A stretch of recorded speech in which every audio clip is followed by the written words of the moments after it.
Now this is the photo show of we just went to the stunt show at Motorcycle Mall, and I try to break this down into two pieces. One is a little photo show of the bikes that are in the parking lot, and there'll be a video out there on YouTube of the actual show itself, which will be the next thing, of course.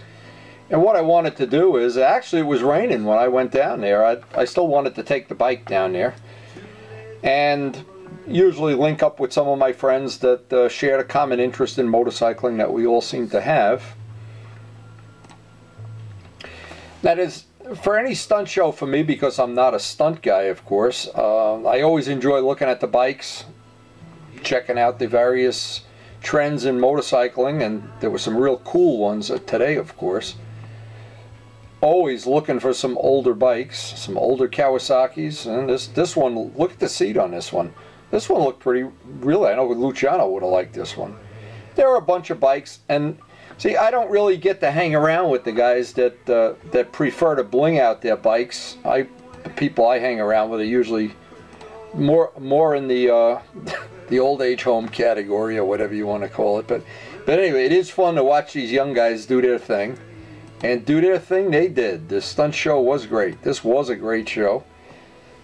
A lot of people had some interesting dogs here, and this was just one of them. I know Luciano would always like them. Larry, of course, has an interest in dogs too. But now I've watched the stunt bikes evolve over the years, and they've gone pretty much like trials bikes did in the 70s, to where they're absolutely one-purpose bike only now. What they usually do is squash in the gas tank so it becomes almost a seat. There's always a place to put your foot in a tail section. A 62 rear sprocket, and pretty much high handlebars, no clip-ons. A lot of them were different, but they've evolved over the years to where they really can make these things do tricks, and it's really amazing to see them in real life. They had some females this year participating, and the people that we saw last year, but it was a wonderful show, and I hope you know, if you have an interest in such things, you'll obviously check out the video. I did this in two parts just so it didn't get too long. Now, I'm always amazed. I'd like to be the guy that sells these guys the tires and gets, you know, makes 20 bucks a tire. They go through, in the course of this 20-minute show, they must have gone through 8 or 10 tires. I couldn't even count them. But it was fun. It's loud. And what's really cool is always in the parking lot, there's some very cool bikes. Now, I'll start with this one. This one was really cool looking.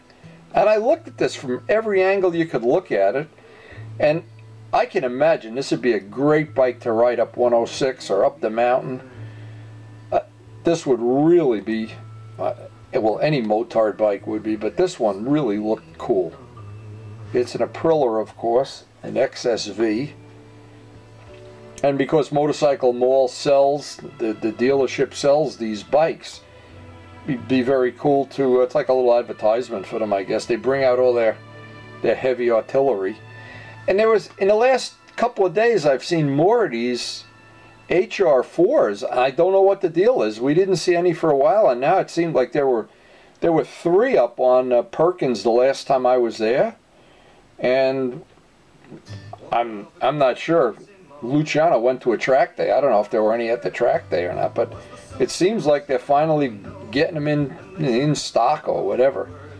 Now, when I look at some of these bikes, and I always do like to look at everything, I mean, a lot of people like to go touring, a lot of people like to do stunts, a lot of people like to ride motocross, a lot of people, you name it. My interest is really basically in a case like this, I like to look for ideas for my own little collection of bikes. And I did come away with a few ideas.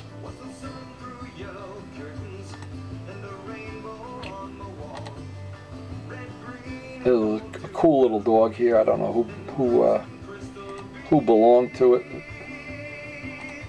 Some of the older BMWs that were on display, and there were some. Now see, if I was prone to hang around with groups of guys that did this kind of motorcycling, I would probably have seen all this already, but this is a segment of motorcycling I don't really get to see that much. maybe a couple of times a year, 2 or 3 times a year, and of course at cruise night too. But the stunt bikes have really evolved into a real segment of motorcycling. Now the cool thing about, if you're a stunt guy, all you need is a parking lot. You don't really need to ride like I do 62 miles up to get to the twisties. You could just basically go out into somebody's parking lot and do your thing.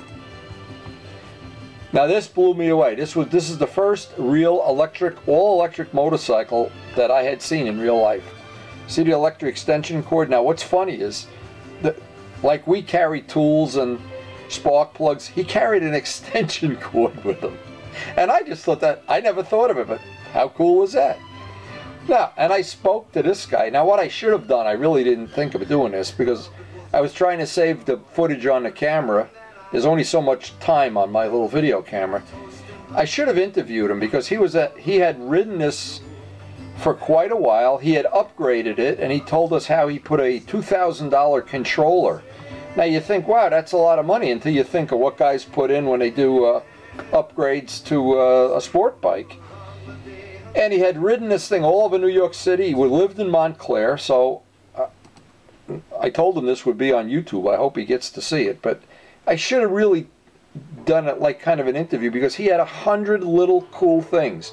Now one of the things I had never thought of, because the world of model planes has changed dramatically, and I credit some of it to Mike Palco, maybe a giant part of it.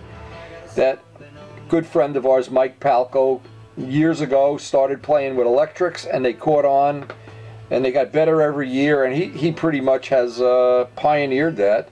Now I know many people are pioneering these electric motorcycles. In fact, there was a thing on the Cafe Racer, and by the way, this is the motor. The motor is hooked to the swing arm. It's part of like this swing arm bolt. It was really cool. When I looked at this, another thing he told us, which I had never thought of, he turned the key on, all the dashboard lights up, like all little things happen to it and everything. But he said, you know, and then we were talking, and he said, oh my God, I left the key in it. Well, the problem is if you leave the key in, it's running. It's on. Somebody can just walk by, push the button, or turn the throttle, and it goes. And of course, I guess that's one thing you have to be aware of with an electric bike. But he showed us all the gyrations and how the bars and how you charge it, and basically you have to charge it overnight when it's due for a charge. But you think of the other thing, you really never have to buy gas. Now, he was talking about that this bike had cost about $14,000, and then $2,000 for the controller, so I was thinking about $16,000 is about what a high-end sport bike cost. But the fact you never have to buy gas, boy, that would appeal to Luciano. He hates buying gas.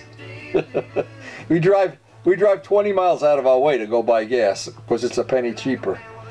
Anyway, nice paintwork, and I do like.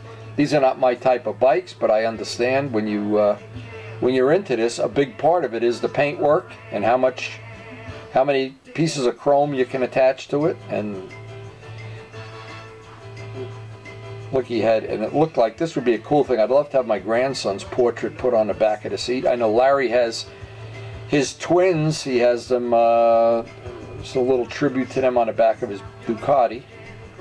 Anyway, I'm always looking for ideas. And here's another thing. This is how they make the, they just take a rubber hammer, I guess, and do this until your ass fits in here. So I guess this guy's got, that's the size of his ass, I don't know. But and then always a spot in the back and a little bar in the back, like a wheelie bar, to keep it from flipping over backwards, I guess. Not that I would really notice stuff, but this is what I enjoy seeing, because I would never get to see these bikes otherwise. Is I go to the cruise nights, and there's always a few of them there, but there were some real unusual ones here. This had beautiful paint. It may come this way, I don't even know, but this was beautiful, like the Kawasaki paint. That sparkly metallic green. Now, let me go back here. What I thought was cool, he even had the brake lines, and I just bought steel brake lines for my R1, and I never thought of buying them in Kawasaki green or Yamaha blue or whatever. But what's cool now, what really is fun, is watching the traffic go by, because of course everybody that drives up and down Washington Avenue has to gun their bike, do a wheelie, whatever. Here was absolutely some beautiful paintwork. And again, because I do painting, I really do like seeing and having this in my picture album for future reference. If I ever want to paint something this color orange, what colors go good? And this wouldn't be my first choice, but there could be like a Harley black, red, white, and black kind of thing, or when you're doing a restoration. This was a unique bike. Now, it was all white, and he had, obviously he's a football fan, or maybe he's a football player, who knows. I didn't get to speak to him, but he had a seat made out of a football with the Dallas star in the middle, and of course the logos and everything for the Cowboys here. And a chrome or a painted windshield, I couldn't really tell. But Dallas Cowboys, now it would be cool if you had a friend that was from Oakland or something, and he had the Oakland Raider bike or something. Or whatever. And that's, now, this is the point I'm making. See, one of the things I looked at his headlight covers were iridium. Now, it used to be years ago, they'd make windshields out of with iridium coating. Iridium is what they put on sunglasses. And I saw several bikes with an iridium windshield, and I thought that looked pretty nice. This guy had iridium headlight covers. So I don't know if this is some kind of spray-on thing, or if you can buy these covers, but that looked pretty cool. Now, it's just a shame that I'm not a bling guy, because I could really do a lot of this bling myself. What I looked at, he had speakers on the gas tank, so I guess he liked to listen to music while you're riding or something. I like to listen, you know, and I know some people don't do this, but I don't wear earplugs, and I never ever try to listen to music, because I love the sound of the engine. When you back off the gas, there's just something about, I call it the music of riding. There's music riding motorcycles, and I never like to ride a bike that's really has a stock muffler and it's real quiet. I ride Rob's bike and it's so quiet, I go, oh man, I feel like taking an ice pick and sticking a few holes in a muffler. And I think that in some level it's dangerous to ride a quiet bike. I guess that electric bike would be the exception. You'd have to put some speakers and make it sound like a freight train or something.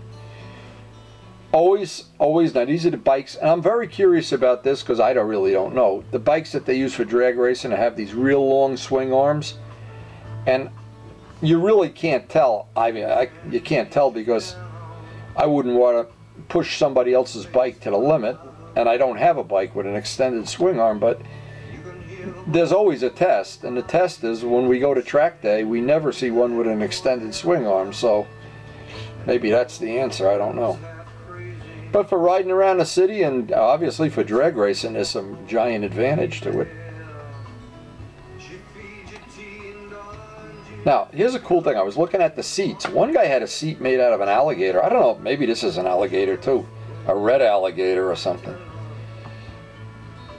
Looking at some of the custom seats, because I like to make seats. And in the middle of my poking around, of course, they started the stunt show, and I got to shoot some pictures of the action, but I didn't want to use up all the action pictures here because I did want to shoot some video. And this is the part everybody likes, is where they melt the tires down at the end of the show.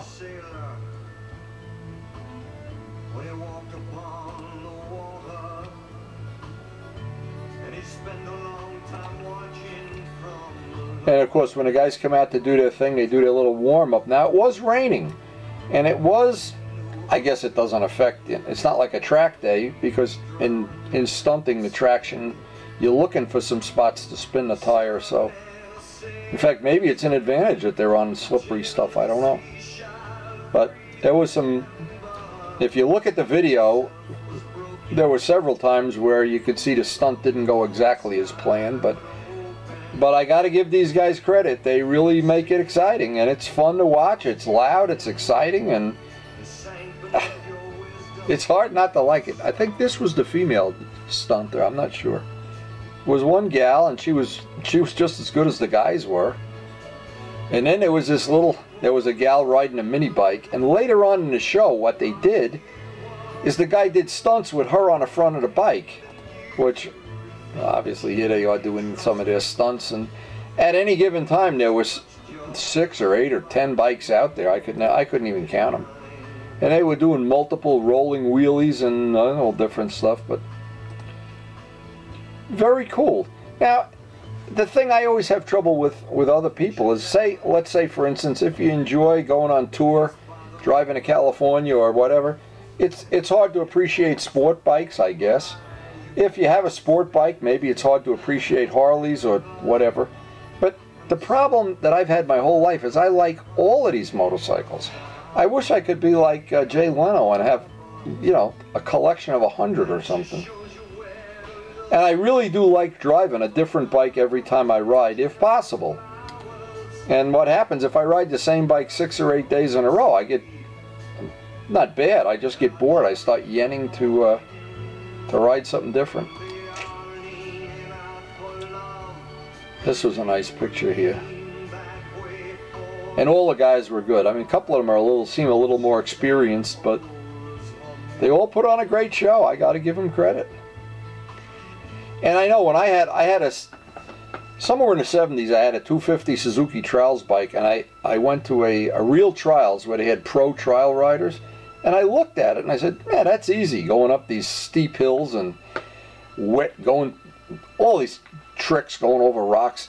When I went and tried to do it myself, it was a lot harder, and I got all beat up, and I beat the hell out of the bike. The bike looked like one of these stunt bikes when I was done with it, and I'm really sorry I sold it. I really am. I think this is the gal here. I'm really sorry I sold the trials bike. I would enjoy, especially today after coming back from the show, I would enjoy going out up and down my block and impressing the squirrels in the neighborhood. And this was very cool. She was sitting on the handlebars and doing wheelies. This was the coolest thing of the whole show. Now, it's obviously it's made to look like a Gatling gun. Everybody in the world knows what a Gatling gun is. But it had some kind of a little weather vane or something here, because as soon as you started the engine, it started going around. And it seemed to go around like a propeller on an airplane. All the time the bike was running, and you'd gun the engine and it'd speed up and stuff. And I thought, now maybe if you're a bling guy, you know that you can buy these, or maybe this is a one of a kind, I don't know. But I had never seen one. And I really thought it was pretty cool. And this is the bike it was on. Obviously a custom Hayabusa that had, I can't even imagine how many hours of chrome in the frame and wheels and making Gatling guns, and it was really a piece of work. And I tried to take a bunch of pictures of it, and it had 1,000 little details. There were little details on it that I was really, you know, it isn't the kind of thing I like to do, but I like to look at the details. I think every bolt on the bike he had chrome plated. It looked really, really cool. Now, this is what I was talking about, the evolution of the stunt bike. You see this little trough, so you can put your ass in there when you're doing stunts? And this was probably the cleanest and neatest looking of the, again, I don't know. They don't get any points for appearance anyway, so.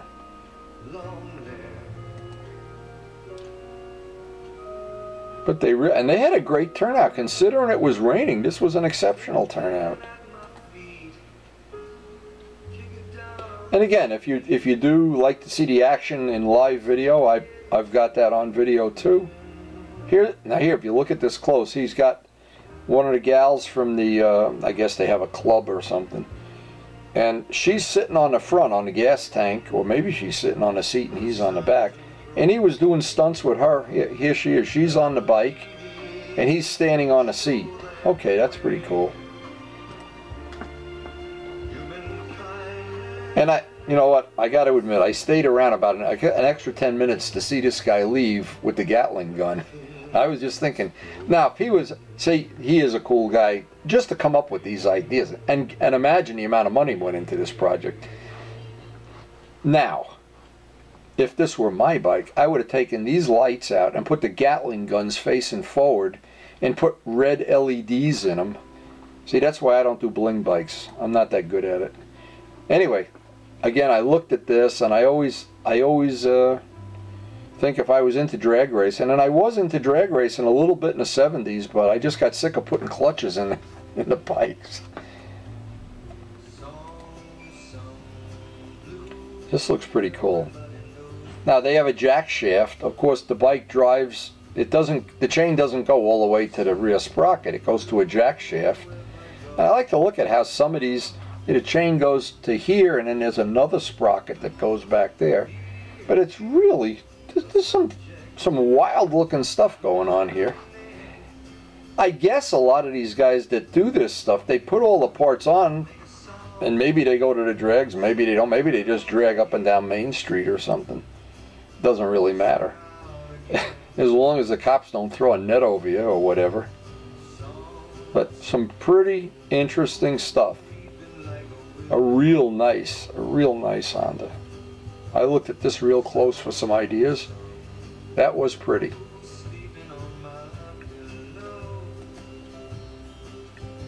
And again, some of the bling bikes that, I don't know why they do this. They always paint the windshield too. I'm not sure what that's all about. Maybe that just gives them more stuff to put their airbrush work on.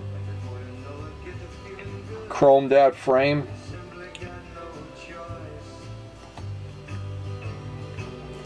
And I don't know the reason. I mean, these are beautiful machines, and I know Mo is dying to buy one. I think Mo even has a deposit on one, and he was telling us couple weeks ago how hard it is to get one, and you got to wait in line at the bakery, and you got to take a number, and they take you in a back room and they beat the hell out of you and whatever. But they were everywhere. It was like they were giving them away. They were on Bear Mountain. There had to be 6 of them at this show. They were just everywhere.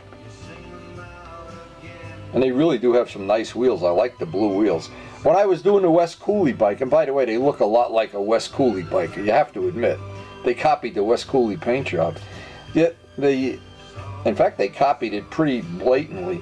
I was thinking of making my spare set of wheels blue, just for swapping them out. But then when I did the gold wheels, I liked them so much, I decided leave them gold. And one of the Daviels, quite a few of them were down there. They look like they're kind of a I guess they're sold out, or a lot of them. We see a lot of them on Bear Mountain too.